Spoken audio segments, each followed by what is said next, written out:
Hey guys, what's up and welcome back to my channel. So today we're going to be talking about a situation that came to my attention via none other than the hellscape that is Twitter once more. Now, just for some context, I was scrolling on Twitter multiple times on my timeline via different people in different communities, people that I don't even follow, just showing up on my timeline. There was some kind of online narrative, discourse, conversation going on about an individual on TikTok. The first video I saw that was being critiqued in terms of this individual, her name is Tara's World and she's on TikTok. That's her biggest platform as far as I've seen. People were critiquing her because of a video that she posted on TikTok. Now, her TikTok, if you don't know it, in my opinion, is somewhat of a lifestyle TikTok. She shows bits here and there of her life, but I wouldn't call her a vlogger either because a lot of them, like I said, are in TikTok formats, and a lot of the time she'll discuss not exactly story times, but things that have happened. That's how I'd categorize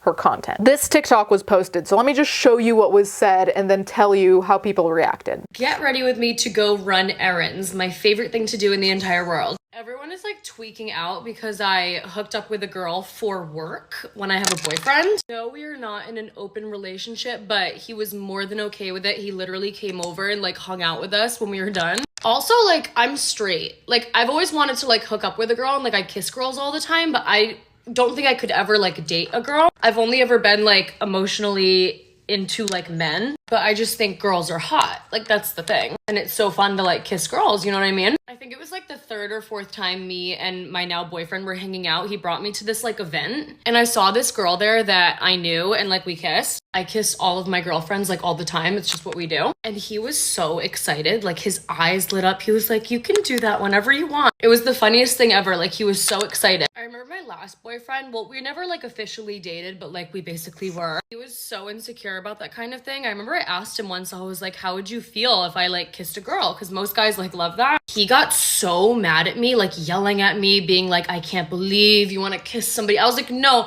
not in that way. Like, just figured I'd ask. Like, he was kind of crazy. And like, to each their own. It was just funny. I was like, you're lying to me right now. Like, most guys like love that. He did not. But yeah, I would never like hook up with a guy for my OF. Like, even if I didn't have a boyfriend, I just wouldn't do that. Especially if I have a boyfriend. I would if like I was like dating the person, but I don't think I would just like hook up with some dude. But girls are different because they are magical and perfect.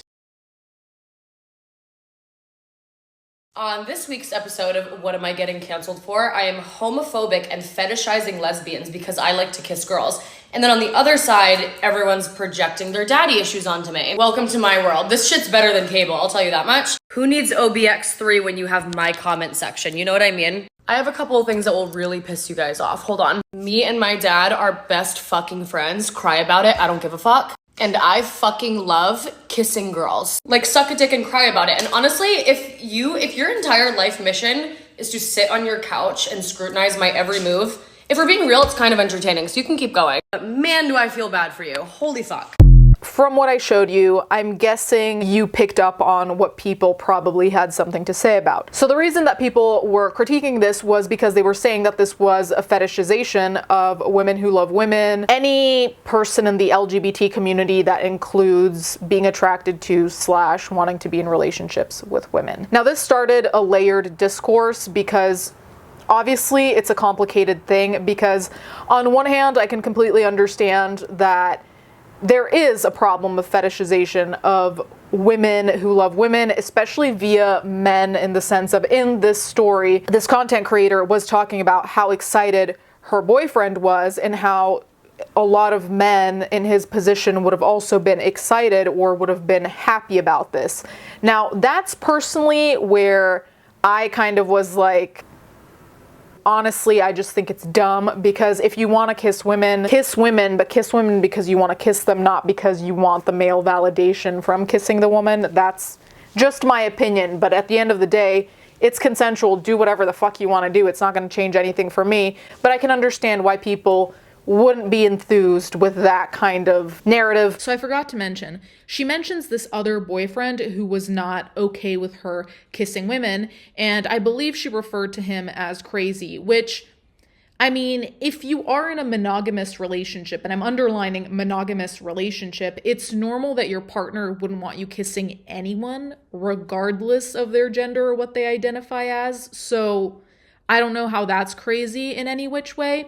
And I think this was part of what made people feel that she was fetishizing, because it was almost like the implication some people might have gotten, which I kind of got as well, was that kissing women doesn't count as, cheating or going beyond the boundaries of a monogamous relationship, which it does. There's not a difference in rules because of the gender for most people. Now, what you do in your relationship is your own business. If he says kissing women is fine, but kissing men isn't, whatever. But I do think that the way the story was told just didn't really seem like there was a thought behind it. And she did say in another TikTok that she just posts shit without thinking. I guess we have confirmation of that. Aside from that, there was also the kind of implication that all men would like that, which that is direct fetishization, because the reason that in this context a man would like that is because he's fetishizing women who love women. The basic bottom line is that it's not respecting women who love women, it's just fetishizing them and seeing them as sex objects. Let me just put it that way. And that's kind of what the whole discourse that I saw was about not treating these people like actual, layered human beings who have a lot of different aspects of themselves, and just boiling them down to, women who have sex with women, women who kiss women, whatever.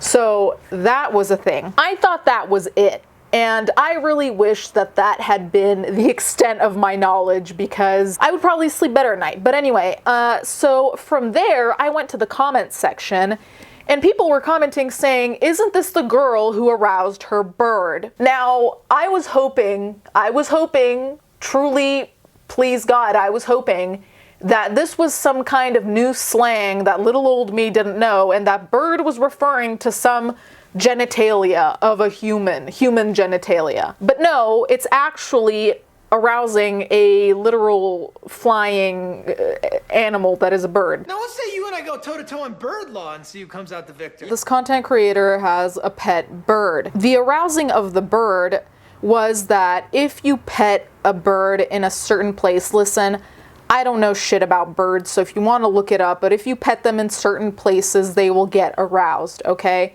Very basic concept. Turns out she'd been petting, touching, whatever, this bird in the place that arouses them, and it turned out that the bird, as far as I understand, became sexually frustrated because there was a level of arousal and not the completion of the act. That's whatever. She didn't know, moving on. But then she found out, but there's a video of her kind of talking with a baby type voice to her bird and alluding to certain things, and I'll show you that video in a second.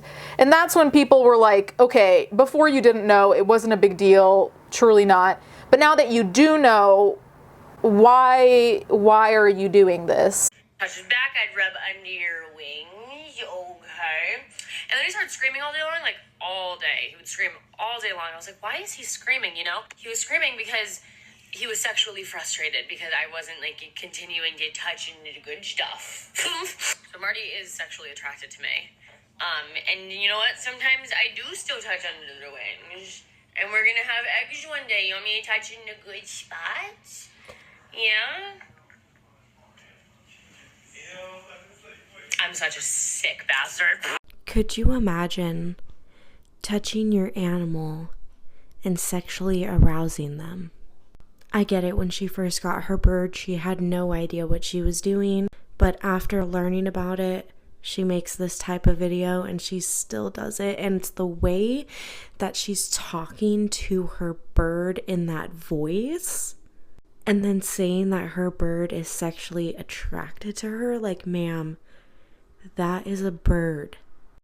Anyways, oh my god, this video gave me the heebie-jeebies. Let me know what you think in the comments, and I'll see you in the next video. Bye!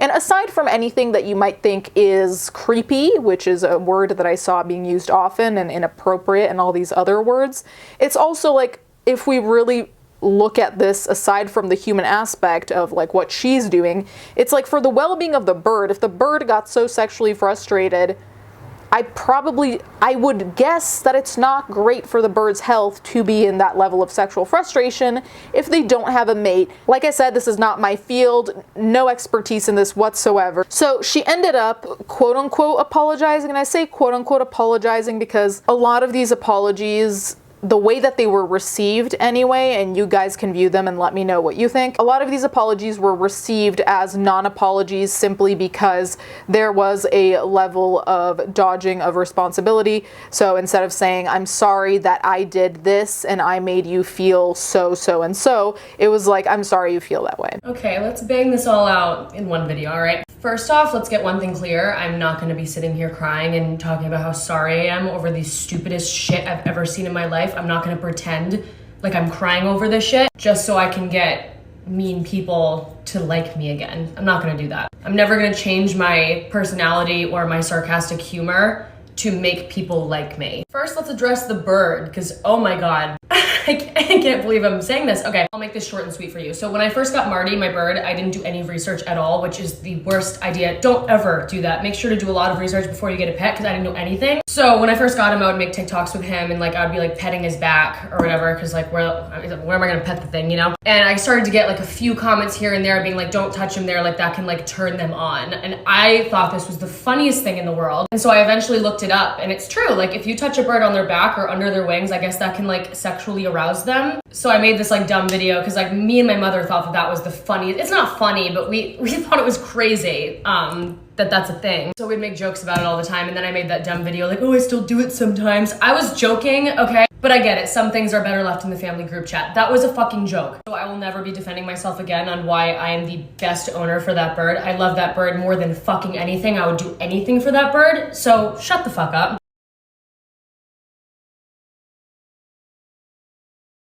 I think we've all had this conversation or all heard of this conversation, even if it's peripherally, of saying, I'm sorry you feel that way is not the same as saying, I'm sorry I made you feel that way. Then a lot of people were weirded out by this video as well. I feel like every time I'm in between two men, it's like a friendly banter of like whose dick is bigger. Good. But they're getting along. The boyfriend and the dad fucking love each other a little bit too much. I'm gonna create an oyster.